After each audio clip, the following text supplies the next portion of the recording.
As the trial for ex-cop Derek Chauvin quickly approaches, and of course, Derek Chauvin is the one who murdered George Floyd in broad daylight, Tucker Carlson is, amping up his rhetoric regarding who Derek Chauvin was, what he actually did, but more importantly, he's going out of his way to basically demonize George Floyd as nothing more than a druggie who died because he was nothing more than a druggie. This is what you can expect from Tucker Carlson and his broadcasts. However, just 2 years later, now that we know that it was not, in fact, a pandemic of the unvaccinated, now that we know that Ukraine is not actually winning the war against Russia, it could be time to revisit some of the other slogans we've been assured are true and ordered to repeat. Are they, in fact, true?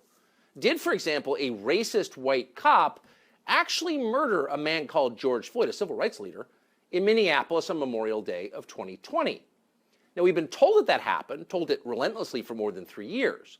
So at this point, we've been told it so much that pretty much everybody seems to believe it. And because everyone does kind of believe it, a small group of people has been allowed to make massive changes to American society. They include, but are not limited to, decriminalizing stealing, defunding the police, adding a new federal holiday to the calendar called Juneteenth, the ceasing of hiring all white men in corporate America, and of course, significantly, they also sent a cop called Derek Chauvin to prison for more than 40 years. He would be the racist white devil who murdered George Floyd. They don't want white men, in power. That's why they're not hiring them. They definitely don't want conservative white men in power. Why? Because again, they tend to have certain ideals, certain ways of looking at things that are against the popular leftist narrative. The New World Order. They tend not to go along with that kind of stuff.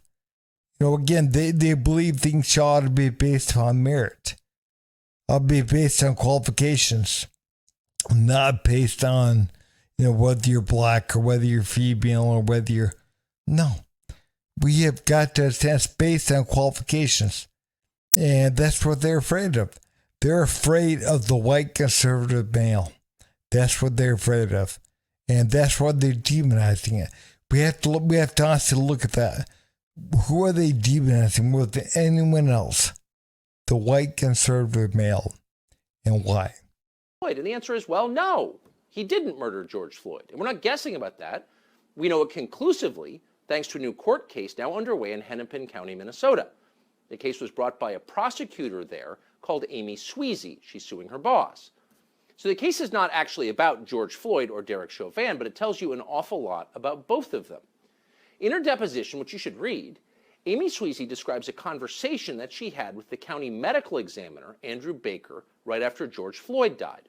Quote, "I called Dr. Baker early that morning to tell him about the case and to ask him if he would perform the autopsy on Mr. Floyd."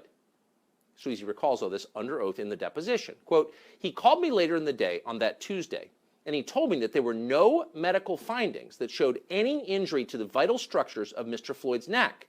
There were no medical indications of asphyxia or strangulation." Oh. In other words, George Floyd, according to the official autopsy, was not murdered. He died instead of what we used to call natural causes, which in his case would include decades of drug use, as well as the fatal concentration of fentanyl that was in his system on his final day. So this was not a killing. It was yet another narcotics OD in a country that records more than 100,000 of them every year. Man, Tucker, he was right. Tucker was right. And I think, man, the majority of people, they understood that, back a couple of years ago, they understood that Tucker was right. But I think a lot of people didn't want to be honest about it. Did not want to be honest about their suspicions that, George Floyd did not die from a knee on the neck. Did not. But again, that's what they want to push. That's what they knew leftist narrative, the New World Order, again, they're pushing this. They're pushing all this. They're trying to fan the flames of racial division in this country to push forth an agenda. And I'm not saying that I would have kept my knee on the guy's neck. I truly, I'm not saying that one bit. But I mean, we have got to be honest. They took the story, and the optics are one thing, and the truth was another. But they're trying to push a certain agenda, and that's what they did. They saw an opportunity. They took the opportunity, and they wanted. And anyone that dared to speak up, that said, "Hey, look, I don't think that's what happened here. We're not being honest with the American people." And of course, the answer was, "Shut up. Don't say anything. Don't say a word." The examiner clearly understood that and, in fact, articulated it. And Sweezy explains. He said to me, she recalls in the deposition, "Amy, what happens when the actual evidence doesn't match up with the public narrative that everyone's already decided on?" And then he said, quote, "This is the kind of case that ends careers." In other words, everyone lied about it from the very beginning. The people who knew the truth hid the truth and allowed the revolution to proceed. Now they've been exposed. Now we know the truth. What happens next? Well, they're going to ignore it. The Biden administration just issued a long purple statement celebrating George Floyd's birthday. He's a martyr, despite the fact we know that he was not murdered. And by the way, Derek Chauvin is still languishing in jail for the rest of his life. So how do we respond to this? How do we respond to the truth once we have it? Well, Vince Everett Ellison seemed like a good man to ask. He's the author of Crime, Inc. He joins us now. Vince, thanks so much for coming on. So as with so many other stories, the origin thanks for having me, Tucker. Of COVID, it's a blessing to have you. We now know what actually happened, but the question then is, what do you do with that knowledge? We know that the U.S. government, Tony Fauci, worked with the Chinese to create the virus that overturned the American economy, but like, what do we do with that knowledge? What do we do with the knowledge that George Floyd was not actually strangled to death by a cop? We have to acknowledge the people that gave it to us and why. See, George Floyd is the Democratic Party's prototypical black man. These are the black men they are trying to create. So George Floyd has to be elevated. He has to be celebrated. He's perfect to them. He was poor. He was uneducated. He was a drug addict. He didn't have a job. He was down there begging and crying and asking the white people to not kill him. To a Democrat, to a white Democrat, this is the perfect black man. So he has to be elevated. Look, not a few days ago, Kamala Harris and Joe Biden celebrated hip-hop music. They had a celebration of hip-hop. Hip-hop culture is America's culture. It is a genre. It is music and melody and rhyme. And hip-hop is also an ethos. A music genre that calls the black man the N-word, calls women the W word and the B word, talks about misogyny, shooting police, smoking dope, selling dope, fighting, killing, acting a fool. They celebrated this genre. Why? Because this is how they see black America. Again, we're promoting black trash, and we're putting down anything that's white. Man, again, white greatness, like, you know, George Washington or Thomas Jefferson or Christopher Columbus or whatever, we're putting that down. We're tearing down those statues, and we're putting up statues to George Floyd. You know, George Fentanyl Floyd. You know, some guy that died in police custody, some career criminal that died in police custody. We're putting up statues to him. And now we're finding out that he died because of being on drugs, of a drug overdose. I mean, really, we have truly got to understand that we don't put up statues to black greatness, to Dr. Ben Carson.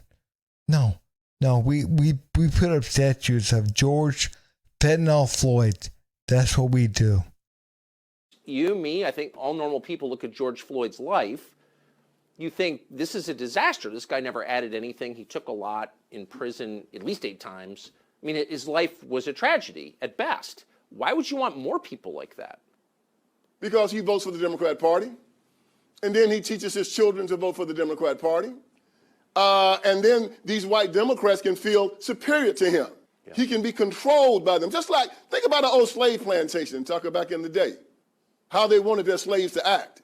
Subservient, obedient, ignorant, doing what he was told, not asking any questions, having a slave mind, being dependent on them. This is how they want black men to be in America. This is how they want the whole black community to be. This is why it started in the civil rights movement when Martin Luther King Jr. in his I Have a Dream speech said, 100 years after the Emancipation Proclamation, the Negro is still not free. He said 5 times in that speech that we were not free. It turned the Declaration of Independence on its head, because in our Declaration of Independence it said that our freedom was an unalienable right given us by God. John Locke in his second treatise of government said that an unalienable right is a right given from God. It is irrevocable, non-transferable, and unsettlable. The government cannot touch it. It supersedes law. It supersedes the Constitution. However, King said that we was coming to government and to the white man for our right to be free. Even at the end of the speech, he said, on some certain day, we'll be free at last, free at last. Thank God Almighty, we're free at last. He said in that speech, when will we be satisfied? He said, we will never be satisfied until justice rolls down like water and righteousness like a mighty stream. That's a fancy way of saying never. And so black people heard that speech and said that we were not free here in America. And we make our children recite that speech every single year on King's birthday. And they say in that speech, the Negro is still not free. George Floyd was a slave in his mind. And the civil rights movement caused him to be a slave in his mind. And today they're still marching, 60 years later, telling black people, you're not free. Beg for reparations. Beg for affirmative action. Kill your children in the womb. Cut off your child. You castrate your children. Let drag queens come into school and shake their behinds in your children's faces. Run God out of the public square. And then they end up like George Floyd. But the one thing they do consistently is they vote for the Democrat Party, and the places where George Floyd's live, they stay in absolute power.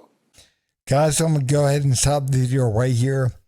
But we truly get to understand the threat right now is coming from our government. Our government. I mean, again, we see right here the George Floyd situation. They don't want to pass up a good opportunity to fan the flames of racial strife in this country. That's what they're doing. We have truly get to recognize that, and the government has never been as big and as powerful as they are right now. We have truly get to recognize that. Again, what they're doing, they have the border wide open. They're letting everyone in. The COVID-19 pandemic, they're shutting things down, making people wear masks. Again, making people get shots. We have truly get to understand what's happening here. What's happening in this country. And again, they're trying to get people to fight amongst themselves. They're trying to get fellow Americans to fight fellow Americans. That's what they're trying to do. They got people out there running wild in the streets. And again, they're holding them accountable for the crimes that they're committing. We truly have got to understand the world that we live in now. The country we live in. And, again, this is being done by design. It's being done by design. That they can stop this if they wanted to, but they don't want to. And we've got to understand that.